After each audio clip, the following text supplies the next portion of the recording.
Coming up on Mountain News at 6, the stepfather of a Breathitt County boy found dead earlier this year was scheduled to be in court today. We'll tell you what happened. And London Mayor Randall Weddle is hit with 2 new lawsuits. And we're seeing a line of showers and storms push through eastern Kentucky. How long will this severe weather last? Details coming up. Dedicated to eastern and southern Kentucky, this is WYMT Mountain News at 6. It is turning into a rainy Tuesday evening for many of us, and more storms are possible overnight. First Alert meteorologist Eric Dean is watching the radar on this First Alert Weather Day.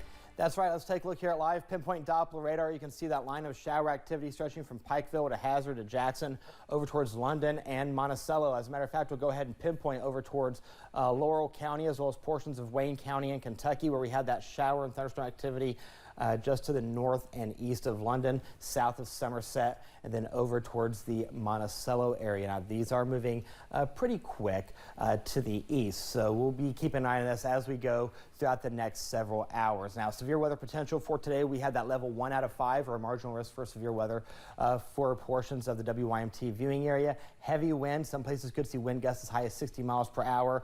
Quarter-size hail is not out of the question as well. Now, the tornado threat that was in our area yesterday has been scaled back out of our viewing area and to the west. So there's a little bit of good news there. Temperatures right now in the 50s and 60s. We'll time everything out coming up in the First Alert forecast in a few minutes. Steve. Eric, thank you. A volunteer firefighter is dead following a crash last night. It happened around 9:30 on Kentucky 192 near London. Deputies say 46-year-old David Epperson was driving when his car went off the road and hit a tree. The cause of the crash is still under investigation. Epperson was a member of the Avawam Fire Department and Rescue Squad in Perry County. We are told he had family in both Laurel and Perry counties. A former Jakes Branch Fire Department chief in Perry County has been sentenced and has paid back thousands of dollars he stole from the department. Perry Circuit Judge Allison Wells followed the recommendation of Commonwealth's Attorney John Hanson and sentenced Jamie Ferris to 5 years, probated for 5 years, on amended theft and abuse of public trust charges. KSP investigators say Ferris used thousands in fire department funds for personal use. Charges against his girlfriend were dropped. A suspended Pike County Circuit judge has been found not guilty of all federal charges against him. A jury acquitted Howard Keith Hall today in Frankfort on counts of theft of government funds and mail fraud. The case stemmed from his time as Pike County attorney when prosecutors claimed an assistant county attorney was paid despite doing little to no work. It's unclear when Hall could return to the bench. The hearing was continued for the stepfather of a Breathitt County boy who was found dead earlier this year. Joshua Gross is charged with complicity to murder and evidence tampering in the death of Jaden Spicer. Gross is asking the court to lower his bond. Right now it's set at $1 million. A rescheduled bond hearing date has not yet been set. London Mayor Randall Weddle is facing more legal trouble. The 2 new lawsuits accuse the mayor of doxing a former school administrator who was pardoned of a child porn conviction and wrongfully firing a police officer. Charles Doug Phelps claims Weddle and city officials sent anonymous mailers with his personal information pretending to be from SaveAChild.org. Phelps pleaded guilty to child porn charges in 2013 but was later pardoned by former Governor Matt Bevin. He was working for Laurel County Schools at the time. The other lawsuit is from former London Police Sergeant Jacob Borman. He claims he was fired after expressing concerns over the former police chief and signing a letter of no confidence. Weddle's office has not responded to the Lexington Herald-Leader for comment. Deputies in Lincoln County say they have video evidence showing a caregiver abusing the woman she was supposed to be caring for. Sandy Whitaker is facing serious charges after deputies say she caused numerous injuries on the woman with cerebral palsy. They say the abuse goes back months. WYMT's Phil Pendleton has more on the disturbing allegations. Decades in law enforcement, but this was a first for Deputy Ron Luster.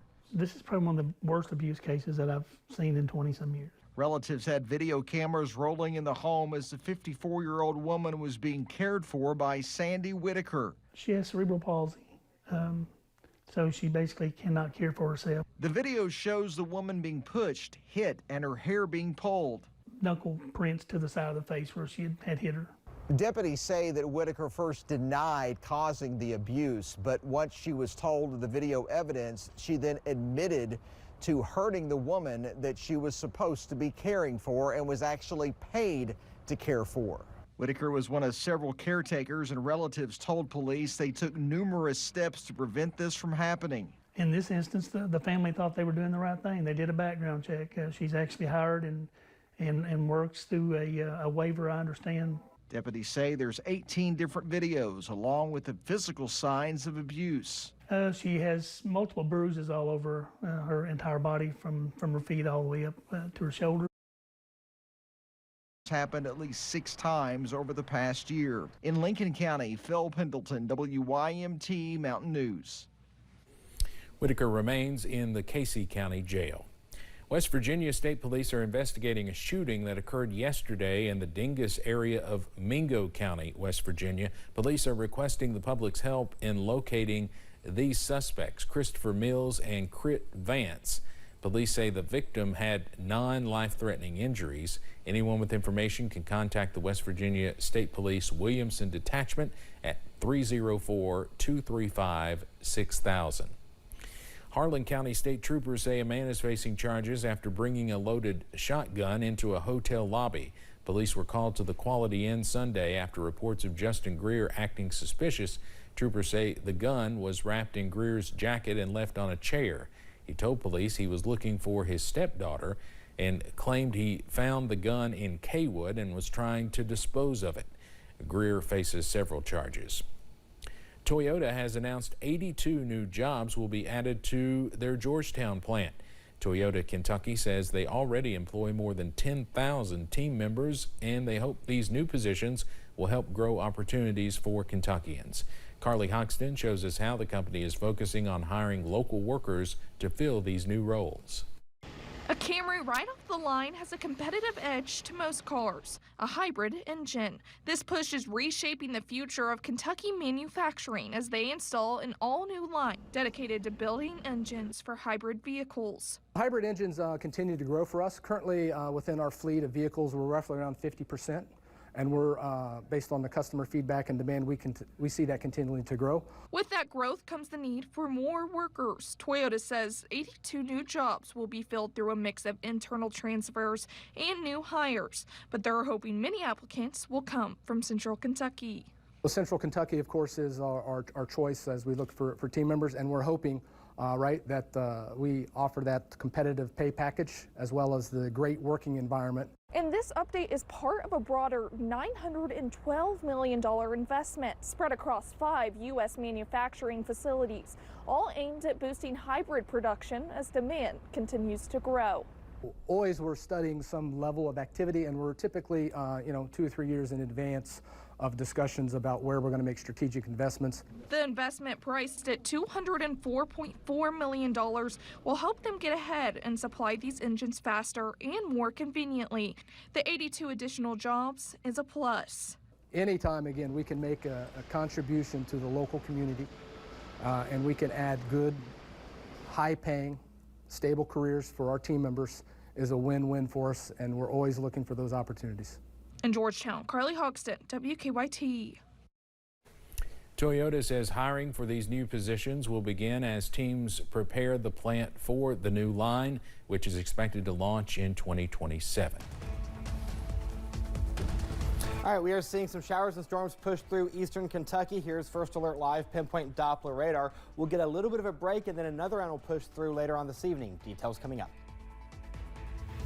And after a long battle, a Cordia High School junior is now cancer-free. How his school community celebrated.